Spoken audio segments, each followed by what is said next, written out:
Bismillahirrahmanirrahim. Assalamualaikum warahmatullahi wabarakatuh. Mohon izin Bapak Ibu dosen. Ya, silakan. Saya Riza Sofi dari eh, jurusan Teknologi Informasi, Program Studi Teknologi Rekayasa Internet kelas B. Sini saya akan eh, membahas dan membacakan modulnya terkait pada modul ke-10 yaitu tentang LAN Security Concept. Untuk topik 10.1 ini yaitu tentang endpoint security.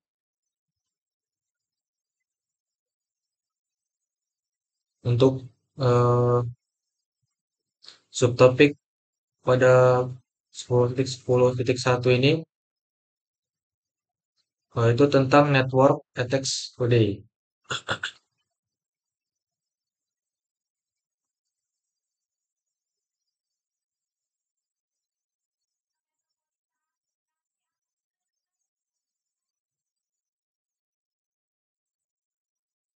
Nah, untuk eh, serangan jaringan yang ada pada hari ini atau sekarang, yang sekarang sering muncul itu yaitu terdapat tiga, yaitu DDoS atau distribute denial of service, lalu ada data breach dan malware. Nah, untuk keterangan dari masing-masing eh, network attacks ini, untuk DDoS ini adalah serangan terkoordinasi dari banyak perangkat atau yang disebut dengan serangan zombie. Nah, tujuannya yaitu untuk menurunkan atau menghentikan akses publik ke situs web dan sumber daya suatu organisasi. Lalu yang kedua ada data breach. Nah, data breach ini adalah serangan di mana server atau host dari data suatu organisasi itu dikompromikan untuk mencuri informasi rahasia. Dan yang ketiga itu yaitu malware. Nah, malware ini itu menginfeksi host atau suatu organisasi dengan perangkat lunak yang berbahaya. Itu dapat menyebabkan berbagai masalah. Misalnya seperti ransomware WannaCry yang ditunjukkan pada gambar di bawah nih. Itu mengenkripsi data pada host dan mengakses ke host. Nah, berikut adalah contoh dari ransomware WannaCry.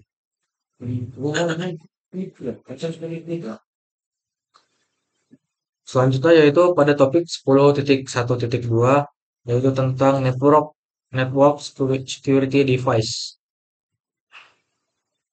Nah, untuk network security device ini itu di mana berbagai perangkat keamanan jaringan itu diperlukan untuk melindungi parameter jaringan dari akses luar. Nah, perangkat ini biasanya mencakup router yang mendukung VPN, firewall, dan NIC.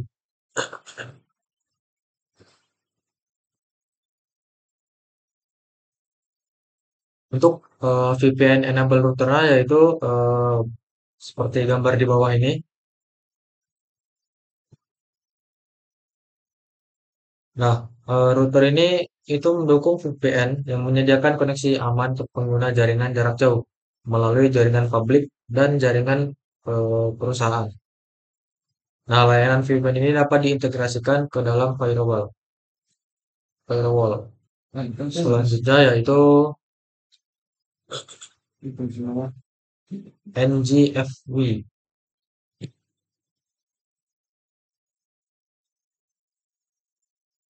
Dan berikut adalah gambarnya. Untuk penjelasannya yaitu NGFW ini menyediakan inspeksi paket stateful, visibilitas, dan kontrol aplikasi. Sistem pencegahan intrusi generasi berikutnya, dan perlindungan malware tingkat lanjut, dan juga pemfilteran URI. Selanjutnya ada NIC.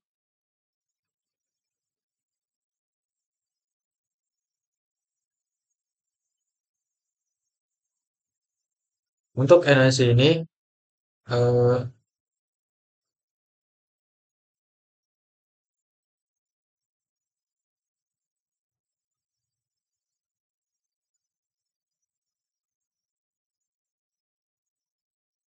The device include authentication.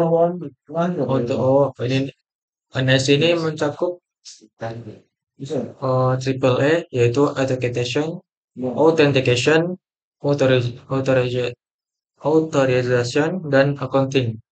Nah, autentikasi ini adalah proses autentikasi atau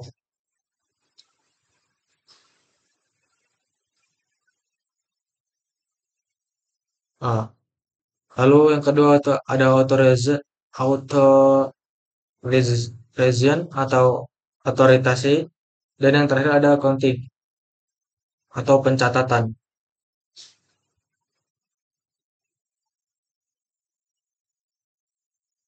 Nah, untuk pencatatan ini adalah eh, untuk mencatat ketika kita sudah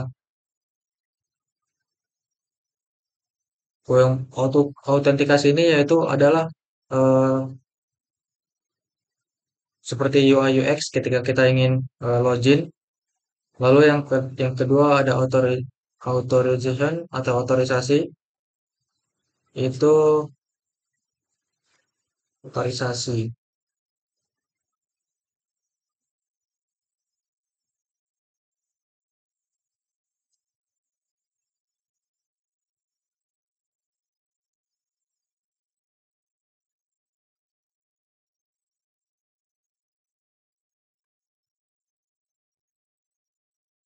Nah, berikut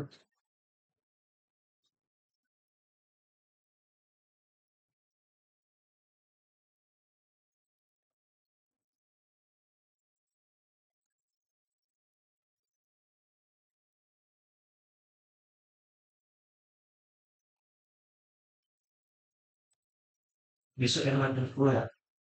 Ini dulu.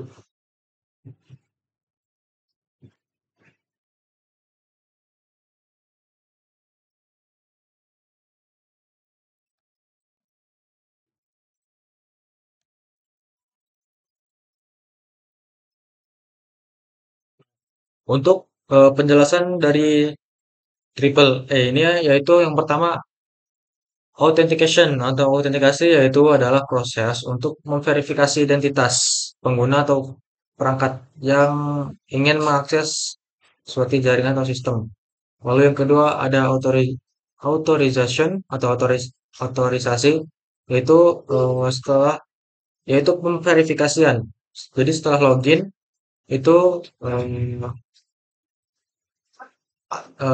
yaitu selanjutnya adalah otorisasi. Jadi setelah login itu terdapat eh, proses otorisasi, dan yang terakhir yaitu accounting atau pencatatan aktivitas sebagai pengguna ketika berada di suatu laman atau aplikasi itu dapat tercatat eh, kegiatannya. Selanjutnya yaitu 10.1.3 tentang endpoint protection.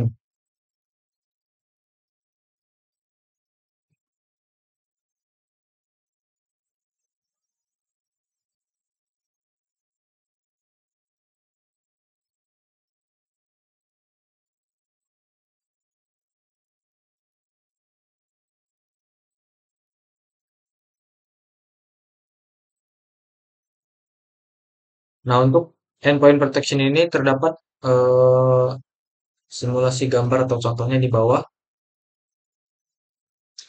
Endpoint protection atau eh, proteksi itu pelindungan pelindungan endpoint. Nah, perlindungan endpoint. Jadi berikut adalah contoh simulasi atau gambar dari eh, endpoint protection atau perlindungan endpoint. Jadi di sini terdapat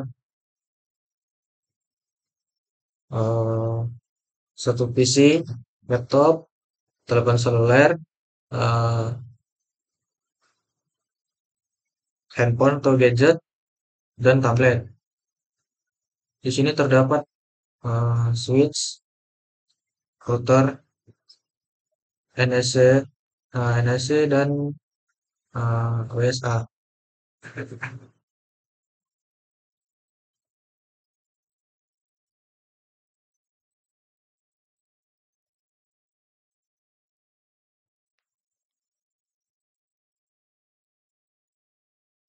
Nah, untuk penjelasannya yaitu end protection adalah host yang umumnya terdiri dari laptop, desktop, server, dan telepon IP, serta perangkat milik karyawan yang biasa disebut sebagai BOD. Jadi ada endpoint protection ini sangat rentan terhadap serangan terkait malware yang berasal dari email atau penelusuran web. Endpoint protection ini biasanya menggunakan fitur keamanan berbasis host tradisional seperti malware, anti malware, firewall, berbagai host dan HIPS.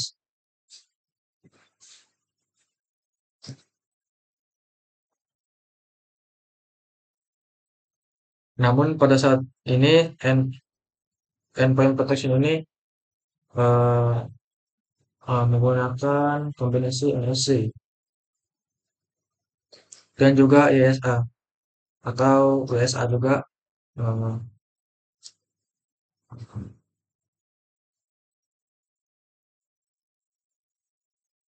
sebagai perlindungannya. Selanjutnya yaitu pada topik 10.1.4 tentang Cisco Email Appliance.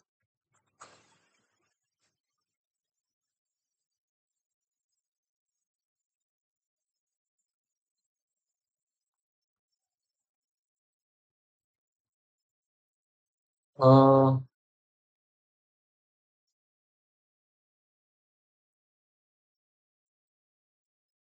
jadi eh, Cisco ISA ini dirancang untuk memantau SMTP.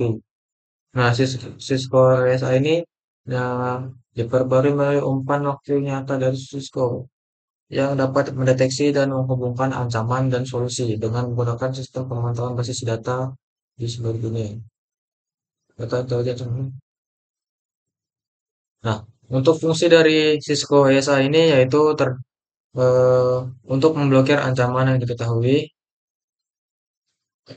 lalu untuk remediate against still malware that evade initial detection, discard emails with bad links, block access to navigate info sites, encrypt content in option.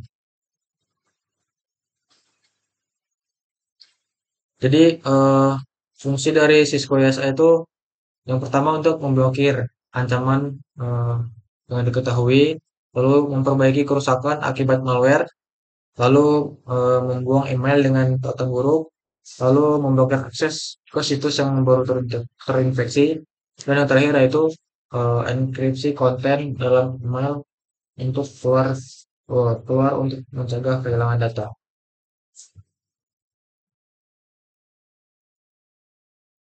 Nah, pada gambar di bawah ini, Cisco ISA ini membuang email dengan tautan buruk. Berikut adalah simulasinya. Jadi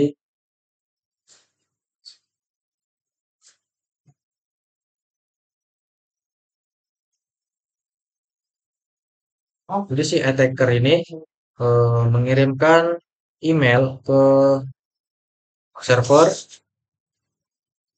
lalu server mengirimnya ke Cisco ISA.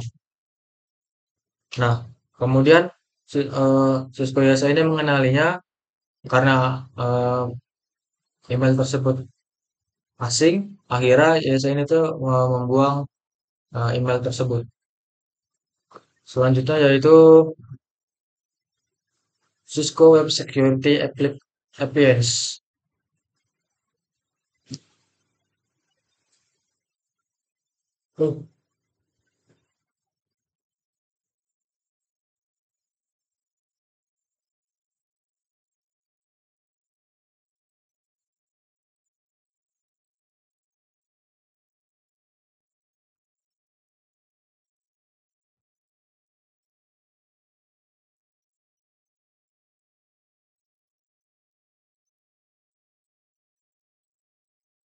Jadi eh, Cisco Web Security Appliance ini atau WSA ini adalah eh, sebuah teknologi mitigasi untuk ancaman berbasis web. Nah, teknologi ini membantu organisasi mengatasi tantangan dalam mengamankan dan mengendalikan lalu lintas web. Nah, Cisco WSA ini menggabungkan pelindungan malware tingkat lanjut, visibilitas dan kontrol aplikasi, kontrol kebijakan penggunaan yang dapat diterima dan pelaporan. Nah, Cisco WSA ini menyediakan kontrol penuh atas cara pengguna mengakses internet, fitur dan aplikasi tertentu seperti obrolan, pengiriman pesan, video, dan audio dapat diizinkan. Nah, untuk contohnya itu pada gambar di bawah ini, seorang karyawan internal perusahaan menggunakan telepon pintar untuk mencoba menyambung ke situs yang masuk daftar hitam. Situs yang masuk daftar hitam. Ini, https example.com straight bad. Jadi seorang karyawan internal perusahaan ini menggunakan telepon pintar. Berikut adalah telepon pintar untuk mencoba menyambung ke situs yang masuk ke daftar hitam. Jadi untuk penjelasannya yaitu si karyawan itu mengirimkan pesan atau email ke,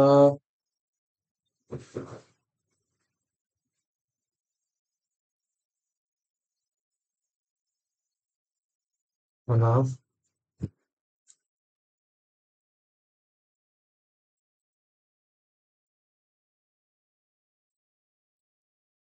Jadi si karyawan perusahaan ini mencoba menyambungkan ke situs melalui switch, lalu switch itu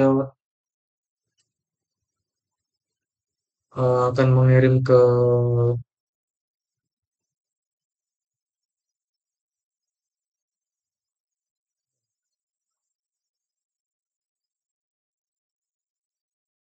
oh ini. Jadi seorang karyawan ini mencoba menyambung ke situs web. Lalu yang kedua itu firewall meneruskan pemberitaan setelah perusahaan. Jadi ini adalah firewall, lalu firewall ini mengirimkan ke WSA.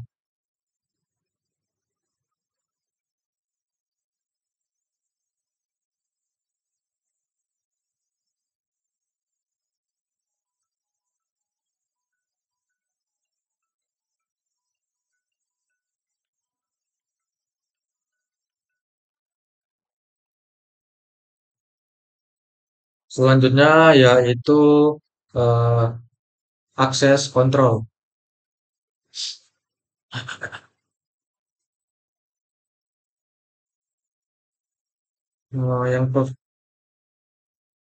Yang pertama yaitu authentication with a local password. Nah, untuk akses kontrol ini khususnya pada autentikasi eh, local password ini menggunakan perintah berikut, yaitu line VTY 04, lalu ketik password. Nah, untuk password yang ini itu bisa kita ubah sesuai dengan password yang akan kita setting. Lalu selanjutnya yaitu eh, ketik perintah login. Setelah itu eh, ada perintah lanjutannya yaitu IP domain, street name, lalu crypto key generate RSA general strip keys modus 2048, lalu username admin, lalu setting username dan script atau password, lalu ketik IP SSH, lalu ketik line VTY 04, lalu ketik transport input SSH dan login lokal. Selanjutnya yaitu eh, komponen dari triple triple A atau komponen dari authentication, authorization, dan accounting.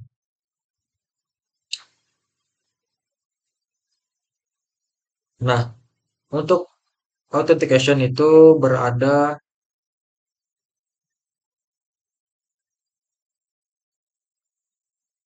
pada gambar berikut. Nah, ini merupakan eh, ini merupakan eh, salah satu komponen dari triple A, yaitu komponen pertama authentication. Lalu yang kedua authorization atau otorisasi. Yang ini adalah proses otorisasi, autentikasi. Lalu yang ke ini adalah yang kedua ini adalah authorization atau otorisasi. Nah, itu pada gambar ini authorization ini yaitu terdapat pada kredit limit.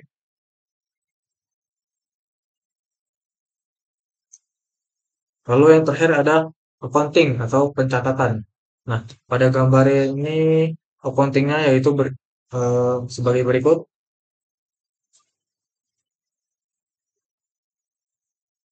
Selanjutnya yaitu penjelasan lebih lanjut mengenai authentication.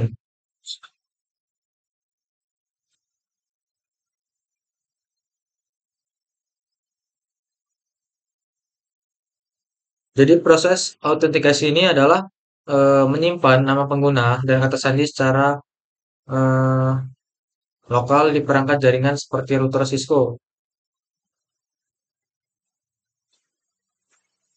Dan berikut adalah simulasinya.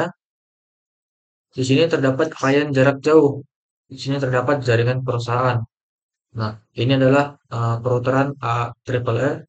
Jadi klien ini login.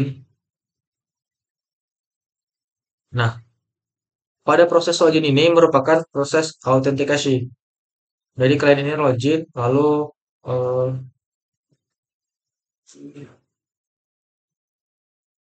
ditangkap oleh perouteran jaringan di suatu perusahaan itu.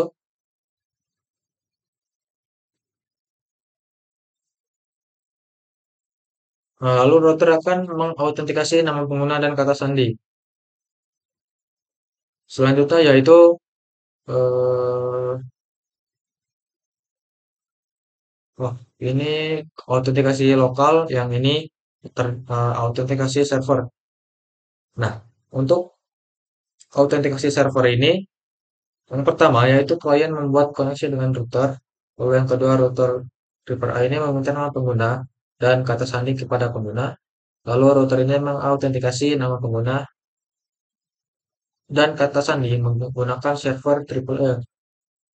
Lalu pengguna itu setelah setelah melewati tiga proses ini, baru pengguna itu diberikan akses ke server.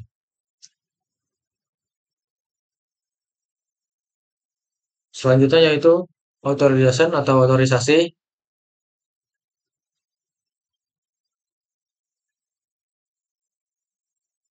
Untuk otorisasi ini yaitu ketika pengguna telah diautentikasi, lalu sesi dibuat antara router dan server triple A. Ini adalah klien ketika pengguna telah autentikasi. Jadi ketika klien atau pengguna ini sudah login, nanti akan dibuat sesi antara router dan server. Kemudian router meminta otorisasi dari server, ini server, untuk pelayanan yang diminta klien. Jadi router meminta ke server itu otorisasi untuk pelayanan yang diminta klien. Selanjutnya itu server mengembalikan respons berhasil atau tidak untuk otorisasinya. Dan ini adalah authentication, accounting atau pencatatan. Jadi ketika pengguna telah diautentikasi dan diautorisasi, maka proses accounting ini diproses. Jadi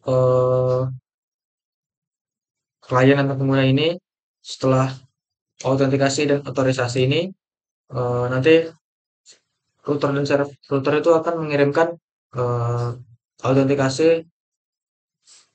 dan otorisasi ke server triple A ini.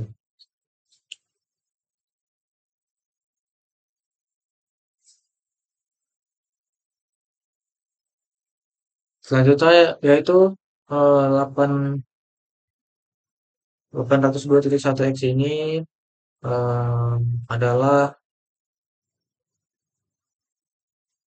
protokol. Nah, 802.1x ini adalah protokol kontrol akses dan autentikasi berbasis port. Nah, protokol ini membatasi stasiun perbedaan tidak langsung.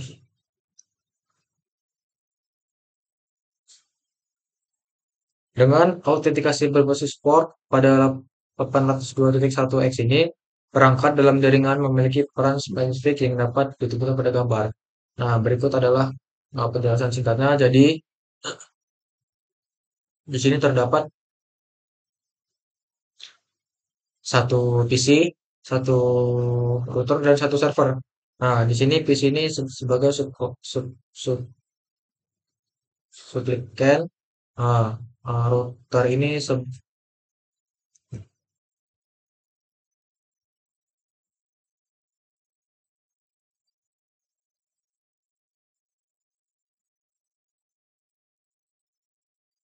switch ini sebagai pengautentikasi ya, atau sebagai autentikator, dan server ini sebagai authentication juga. Jadi eh,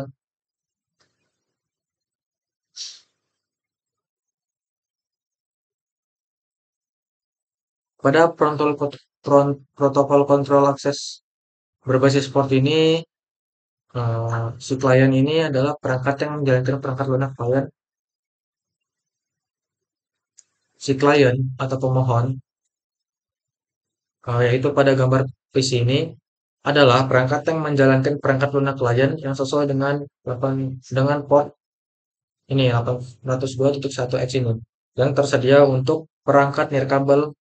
eh, ya, selanjutnya yaitu switch, itu sebagai autentikator. Nah, switch ini bertindak sebagai perantara antara klien dan server di proses autentikasi. Nah, switch ini meminta informasi identifikasi dari klien untuk memverifikasi informasi tersebut dengan server autentikasi dan menyimpan respons pada klien. Dan yang terakhir yaitu autentikasi pada server itu untuk memvalidasi identitas klien dan memberitahukan saklar atau titik kabel bahwa klien berwenang atau tidak berwenang untuk mengakses line tersebut. Selanjutnya akan disampaikan, mungkin cukup sekian yang dapat saya jelaskan. Selanjutnya akan disampaikan oleh rekan saya.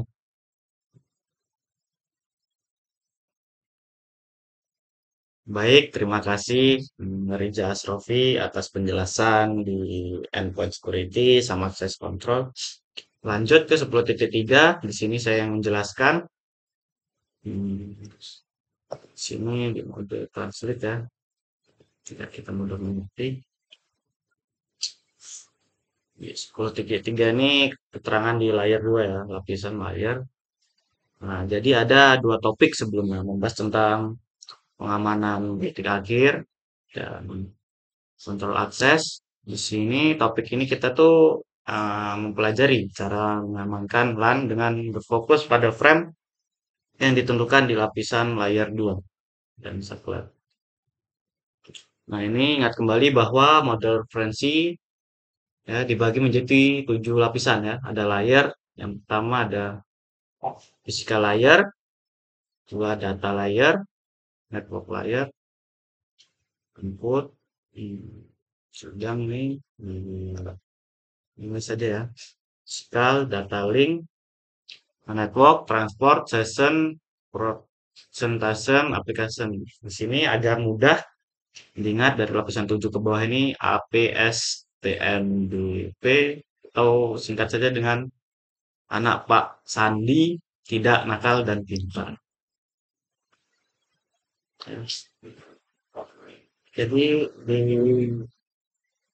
prodi kita ya, teknologi rekayasa internet tuh kita wajib lah menghafal 7 layernya dalam OSI model.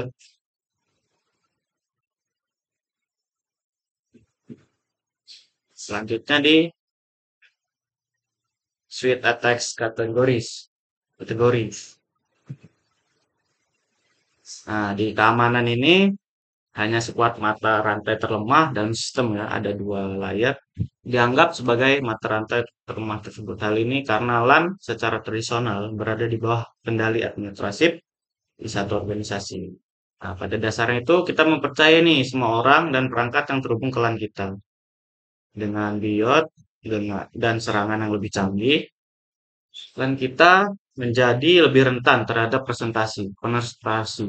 Oleh karena itu, selain melindungi layar 3 hingga layar 7, profesional keamanan jaringan juga harus mengurangi serangan ke infrastruktur LAN di layar 2.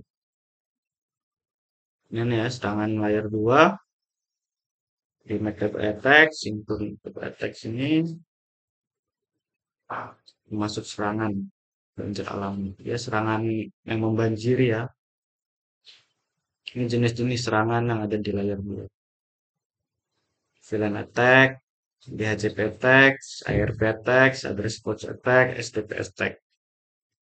Spanning Tree Protocol STP. Lalu selanjutnya di Switch Attack, Mitigation Teknik. Nah, di tabel ini tuh kita diberikan ikhtisar solusi Cisco dari Cisco untuk membantu mengurangi serangan layar 2. Tadi kan serangan-serangannya. Ini cara apa ya? Mencegah ya. Pertama tuh pelabuhan. Kita mau melabuhi ya port. Jadi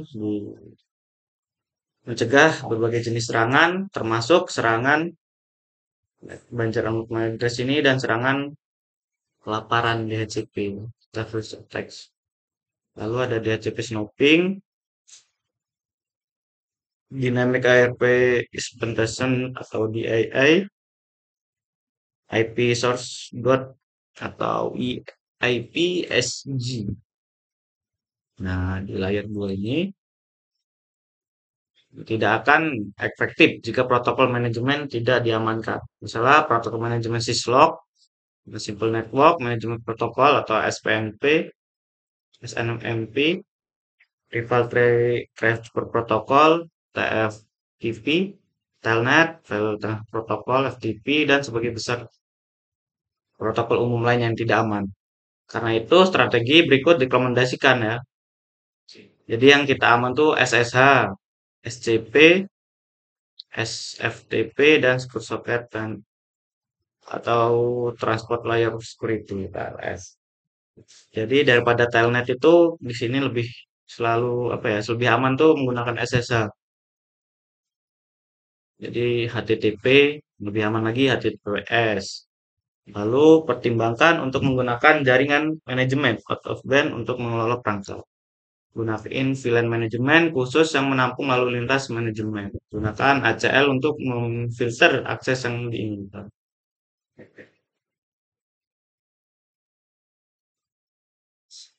Di sini ada soal ya. Mitigasi berikut mana yang digunakan untuk melindungi lapisan 3? Disuruh pilih 3 ya. Teknik berikut mana yang digunakan untuk melindungi lapisan layar 3?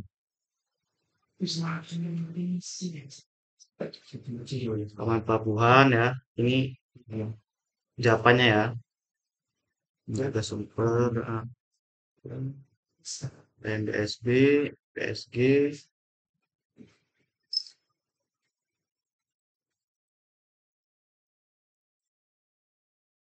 RP.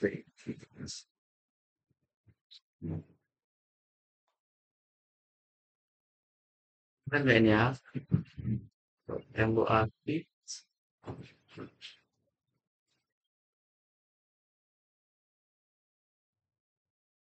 Coba kita lihat. Terus teknik mitigasi berikut manakah yang mencegah berbagai jenis serangan, termasuk pakai pelanggan DHCP, berarti pengintaian DHCP ya.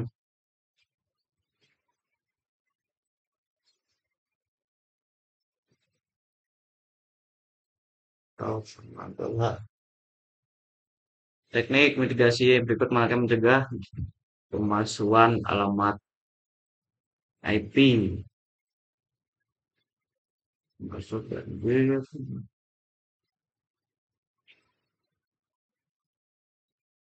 S jika Keempat, rekomendasi bagaimana kamu tidak ARP sebenarnya. Jadi ARP shopping tidak ini. Lalu rekomendasi pemakaian mencegah kelaparan. Mencegah kelaparan yang TDCP. Coba kita cek. Nah, di sini kita mendaftar 80%, yang salah di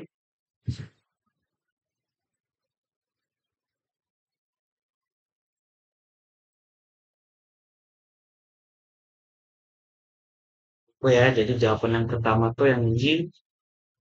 Selanjutnya di 10.4 10.4 ini ada make address table attacks.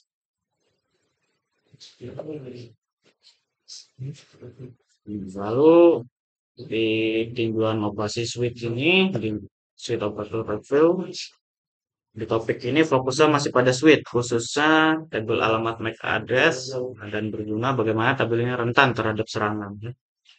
Jadi ini tabelnya di bawah ini itu membentuk sama sebuah dua berdasarkan address. Nah, lalu banjir alamat tabel. Ya. Di sini anomali ya, dia berwajah hitam, penjahat.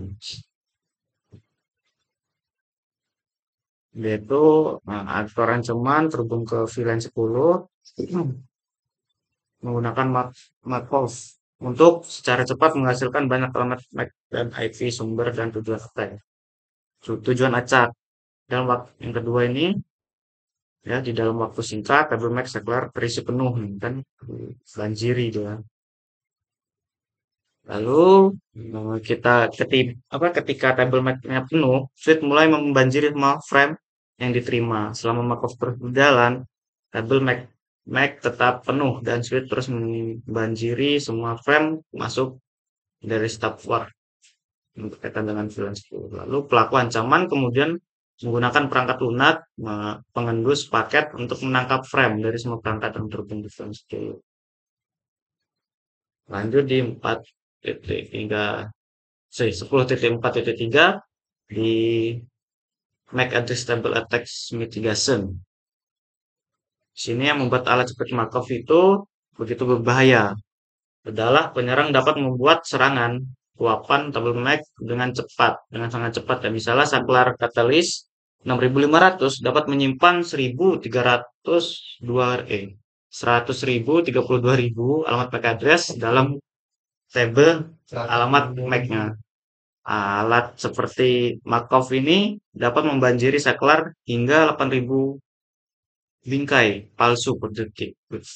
Bisa banjirinnya dia 8.000 frame per second ya per detik. Lalu menciptakan serangan luapan tabel alamat MAC dalam hitungan beberapa detik. Contohnya ini tim banyak sekali yang dia banjirin. Alasan lain mengapa alat penyerang ini berbahaya karena tidak hanya mempengaruhi switch lokal, tetapi juga dapat mempengaruhi switch layer 2 lainnya yang terhubung. Ketika tabel MAC address penuh, switch penuh, maka semua port termasuk yang terhubung ke switch layer 2 lainnya akan terendam. Untuk mengurangi luapan tabel di MAC address, admin tuh harus menerapkan keamanan port. Keamanan port hanya akan mengizinkan sejumlah MAC address tertentu untuk dipelajari di port. Keamanan port dibahas lebih lanjut dalam modul lain. Ya, ini ada soal sama seperti sebelumnya. Bagaimana perilaku, perilaku suatu saklar akibat serangan tabel MAC yang berhasil? Saklar akan mati.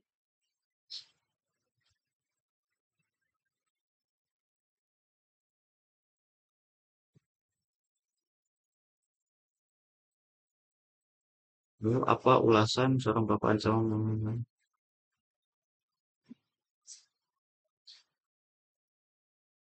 Aduh,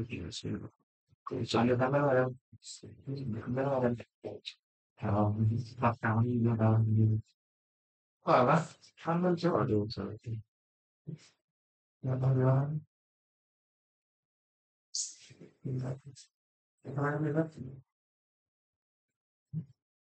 Alright.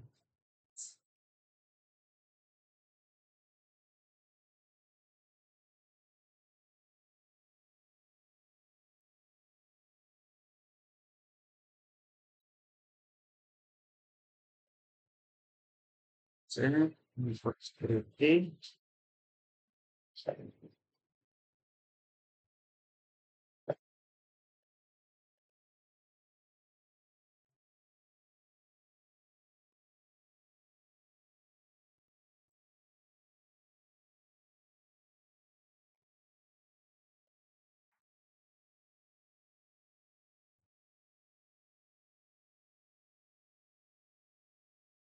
Di sini ada soal bagaimana perilaku situ saklar berhasil.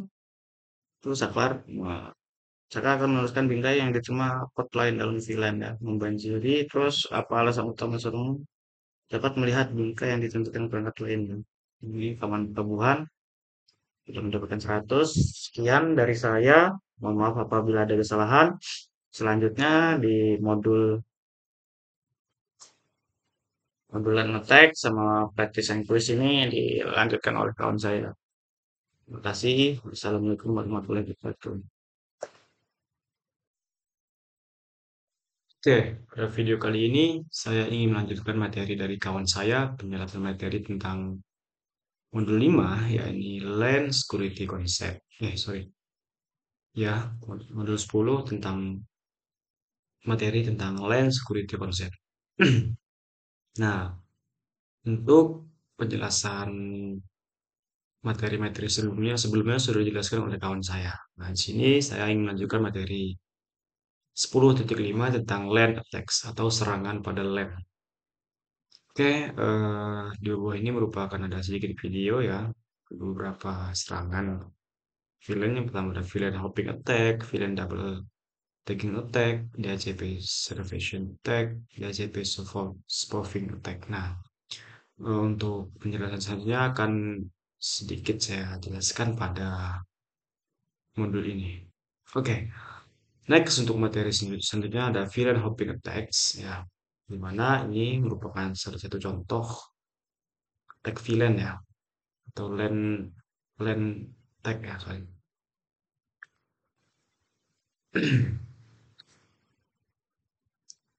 Serangan villain hopping memungkinkan lalu lintas dari satu villain terlihat oleh villain lain tanpa bantuan router.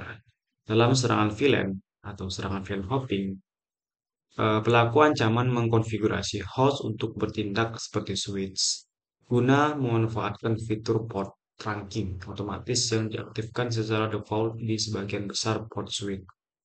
Pelaku ancaman mengkonfigurasi host untuk memasukkan sinyal 802 1Q dan sinyal dinamik trunking protokol DTP. Oke. Milik Cisco terang dengan sekelar penghubung. Jika berhasil membuat tautan trunking dengan host seperti yang ada pada gambar di bawah ini ya. Di mana gambar di bawah ini eh, di mana seorang pelaku ancaman dapat mengakses semua VLAN pada sekelar. Pelaku ancaman dapat mengirim dan menerima lalu lintas ke sebuah VLAN manapun yang secara efektif berpindah-pindah di antara VLAN. Oke ya. Oke. Di sini ada seorang pelaku yang merubah atau meng-ranking IP 802 ini. Ya, kemudian masukkan ke sini. Oke, next untuk materi selanjutnya ada VLAN double tagging attack. Ya, saya ingin sedikit menjelaskan beberapa step yang mungkin mengacu pada VLAN double tagging attack ini. Oke. Yang pertama ada step pertama ada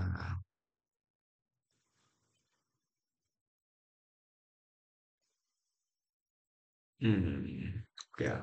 Seorang pelaku ancaman dalam situasi tertentu dapat menyematkan tag 802 yang tersembunyi di dalam frame yang sudah memiliki tag 802 juga.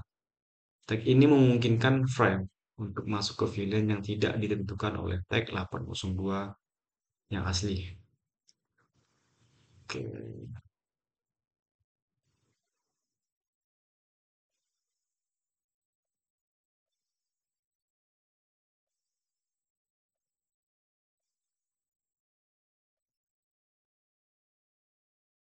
Hmm.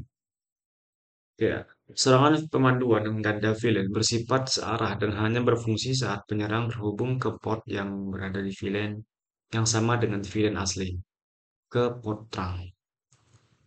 Oke, ide topiknya adalah bahwa penandaan ganda memungkinkan penyerang untuk mengirim data ke host atau server pada VLAN yang jika tidak akan diblokir oleh beberapa jenis konfigurasi kontrol akses. Ya, contohnya di sini ada, sorry ya. eh,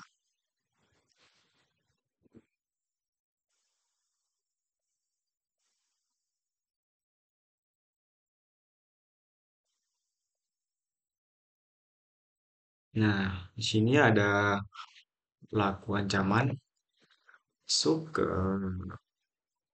konfigurasi suite ini, VLAN, kira seperti yang ada pada gambar ini, dan memalsukan atau mengetek sebuah eh, nomor ini 8020 IQ ini ya. Oke, next untuk materi selanjutnya ada DHCP message atau pesan DHCP. Oke. Server DHCP secara dinamis menyediakan informasi konfigurasi IP termasuk alamat IP, subnet mask, gateway default atau default gateway, server DNS, dan banyak lagi kepada klien. Maka ada beberapa tinjauan urutan pertukaran pesan DHCP antara klien dan server yang ada pada gambar di bawah ini ya. Oke. Di sini ada apa, PC ini. Oke, sorry sorry. Nah, di sini ada server dan di sini bertindak sebagai kliennya ya. PC ini akan mengirim pesan berupa DHCP discover ke server yang berupa broadcast ya. Oke, sorry. Eh, contohnya si klien atau si PC ini mengirimkan pesan, saya ingin meminta alamat. Maka so, maka si eh, pesannya akan disampaikan ke server ya. Kemudian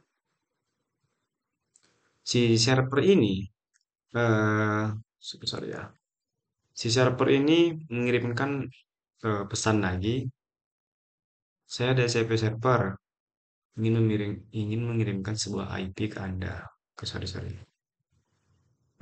Saya ada CP server satu. Berikut ini alamat yang dapat saya berikan. Nah, sisi server ini memberikan sebuah alamat IP ya ke klien atau ke PC tadi, si pengirim pesan. Nah, maka di sini akan muncul alamat IP-nya yakni 192.168.115 dengan data masnya 255.255.255.0 dan sebagainya ya.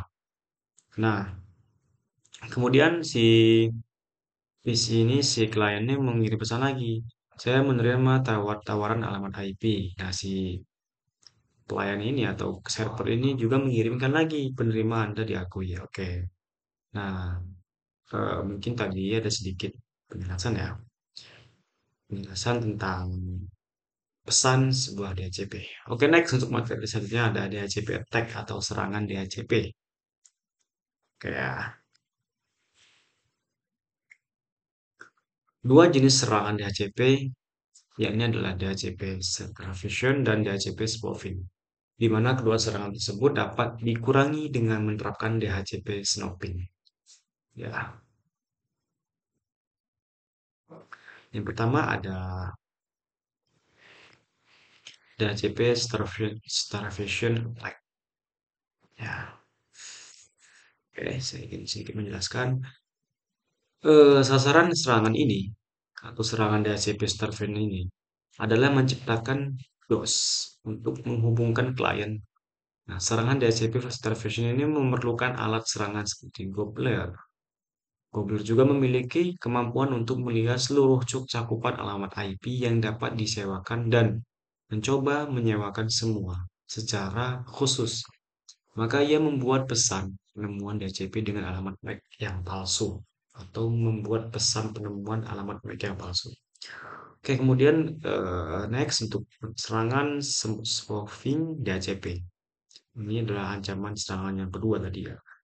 Serangan spoofing DHCP terjadi saat server DHCP palsu terhubung ke jaringan dan memberikan parameter konfigurasi palsu kepada klien yang sah.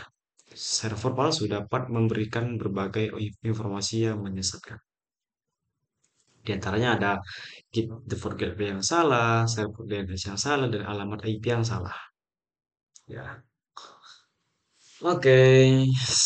Next untuk beberapa materi atau penjelasan tentang tag DHCP tadi itu. Pertama ini ya, sebenarnya gambarannya. Seperti ini gambarannya untuk DHCP tadi. Ya,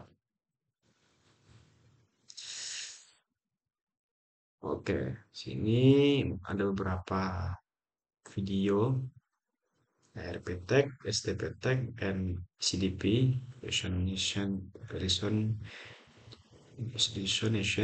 Ya, yang pertama ada ARP tags, di mana atau yang biasa disebut dengan serangan ARP. Oke. Perlu kita ingat bahwa host menyiarkan permintaan ARP untuk menemukan atau menentukan alamat MAC address dari sebuah host dengan alamat IPv4 tertentu.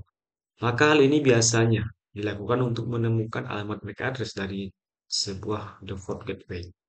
Semua host pada subnet menerima dan merespon atau memproses permintaan ARP. Host dengan alamat IPv4 yang cocok dalam permintaan ARP pengiriman balasan ARP.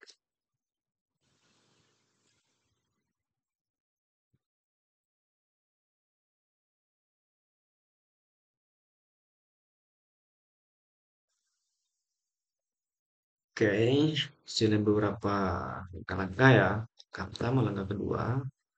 Tiga. Oke, mungkin kelar untuk materi ini. Oke, cukup sekian yang dapat saya sampaikan untuk materi layer text. Ada beberapa serangan attack, serangan lain tadi, dan ada beberapa caranya dalam penerapan untuk pencegahan attack tadi. Oke, mungkin sekian yang dapat saya sampaikan. Saya mewakili kelompok. Saya akhiri. Assalamualaikum warahmatullahi wabarakatuh.